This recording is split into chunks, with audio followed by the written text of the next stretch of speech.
Good morning, everybody. It's your girl Miracle Sims, and you're listening to God, Sex, and Love, your daily dose of inspiration, the juice. It is July the 5th. No, it's August the 5th, friends, 2024, and today the topic is a firm foundation. Happy Monday. It's happy Monday, everybody. Happy Monday. And happy second day of 21 days of prayer for us as well. Yeah, man. This weekend was nice, man. Had a nice weekend. Hope you guys had a good weekend as well. Highlights from my weekend is as follows. On Saturday, the main thing was that uh shout out to Miss Nicole and her awesome family. They came through and took some photos. We went to a park, I think it was in Roswell, um, and took some photos for NJ's first day of school, which we know is starting in 2 days, y'all. On Wednesday will be his official first day of school. But we took some photos to commemorate this, and Miss Nicole is actually the mother of NJ's best friend, at least best friend at church. His name is Christian and everything like that. And so their whole family was there. And, I think it came together really nicely and everything like that. I added his photos that she sent to the group album that I have of all of NJ's photos since he's been born. Well, not all of them, but most of them. And, I know my sister already gave a shout out and stuff because I know a lot of kids are already going back to school and things of that nature. But him, like I said, his situation is going to start on Wednesday. But yeah. So we took photos, and then after that, we went to the late soccer because soccer is now in the evening times. And I mean, technically, it's something I can still do. I mean, I know hubby was saying my husband, he was saying that he don't know if he'll be able to do some of the Saturday evenings, but um, and I was kind of hesitant as well because I used to do shows in the evening on weekends. But seeing as how my life has shifted and changed, who knows if I'm gonna be doing shows again or the type of shows that I was doing before or whatever the case may be. So we're gonna see what happens, but I guess we'll keep him in soccer. Because he is going to have physical education anyway, and I got to figure out what the school wants us to do about that or whatever. And so, if the soccer can help with that, then by all means, we might as well just keep him in it. Because, like I said, I should be available on Saturday evenings to take him anyway. So, it worked out, or whatever the case may be. And then Saturday, Saturday was our last, not say cheat day, but the day before our fast started. I one of the things that our family is going to do as a part of our fast is not order out. So Saturday was my last day ordering out. Um, and so Happy was talking about JJ's Fish or whatever. So we got some plates from there. And yeah, by the time I got home, I just needed to eat because I got a bad habit of, I wouldn't say it's a bad habit to eat only once, but sometimes I just go, and then I'll be like, oh, I should have eaten.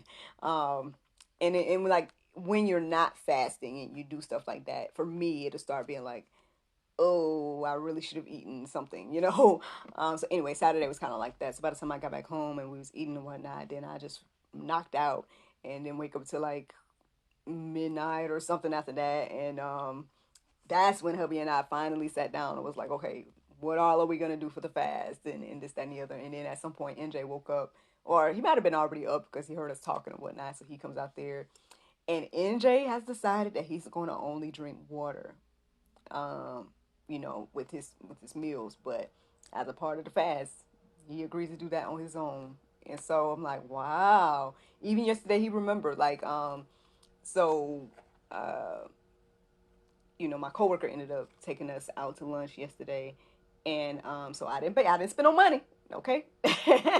But he took us out to lunch, and basically when NJ ordered his food, he ordered water. So I was proud of him that he remembered on his own, what to do and stuff like that. And yeah, man, we have kicked this thing off. And speaking of yesterday was a big day over there at Mountain West Church. We had the back to school blessing event. I believe that we will be doing it again tonight as well for the Monday night gathering. Um, I didn't get a chance to fully, experience the outer activities that was going on, but I know there was a dunk tank and activities and hot dogs and nachos and pickles and a band and all this stuff was going on. I hope they have all this stuff tonight so I can be able to kind of experience it after I get done with the kids. But um, yeah, so that's what yesterday looked like. Three gatherings, taking the kids on the stage. It was a whole production, I guess you would say, and whatnot. I didn't get a chance to go sit in the service. Dario did come to the third service, but I didn't get a chance to sit with him because I was working. So, yeah, that's what Sunday looked like. That's what the weekend looked like. Like I said, after that, we ended up going to lunch, and then by the time we came back, I started to get intentional about because my another thing that I'm doing as a part of the fast for me is to take in godly content. So no more watching mindless TV and things of that nature. I'm gonna only be taking in godly things. So I know it got a little bit rough last night because I tried to almost was tempted to do things as normal, right? But I pushed through. I was listening to the Abide app, which is this like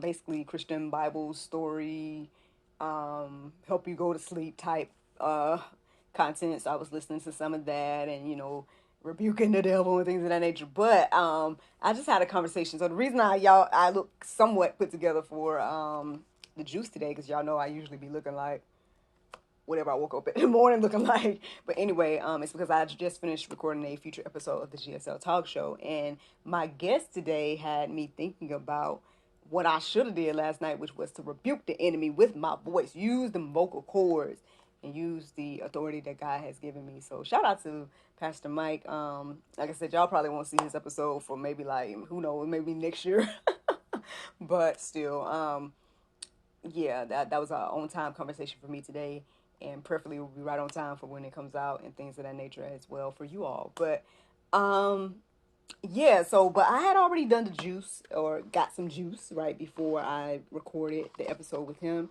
And so here I am to give it to you guys, y'all, a firm foundation. What got me to this topic today was that I noticed that yesterday that idea of a firm foundation kept being reiterated.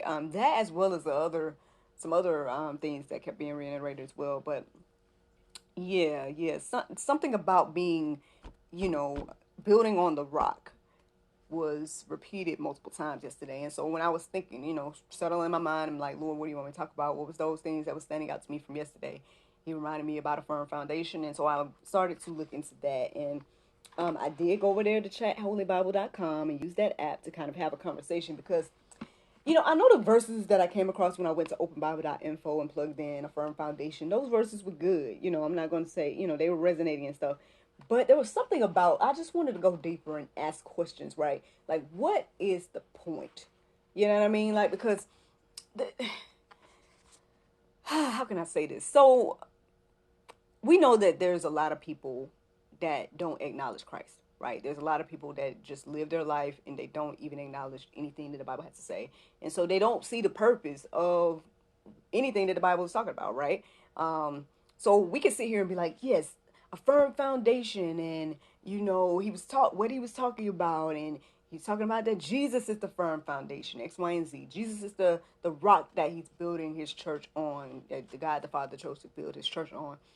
And we'd be like, okay, that sounds good, but what they got to do with me, right?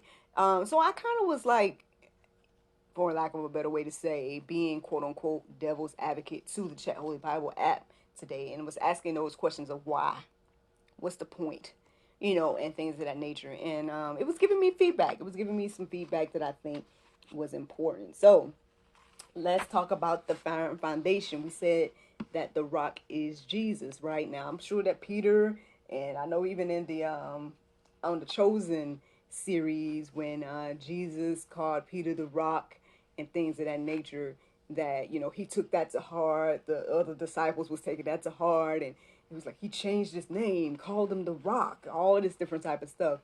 But obviously the rock that Jesus was building his church on wasn't Peter. it was what Peter was saying. And ultimately, what Peter was saying was that Jesus is the Christ. This is the quote that the Chat Holy Bible app was telling me this morning. It says, Jesus is the Christ, the Son of the living God. Jesus is the foundation upon which God's church is built. And that truth is what gives us stability and security in the midst of trials and challenges. So even after receiving that, I mean, okay, that sounds good, okay, it's giving me security in trials and challenges. But then I'm like, but why Jesus, right? Why? And so I kind of was going deeper about that.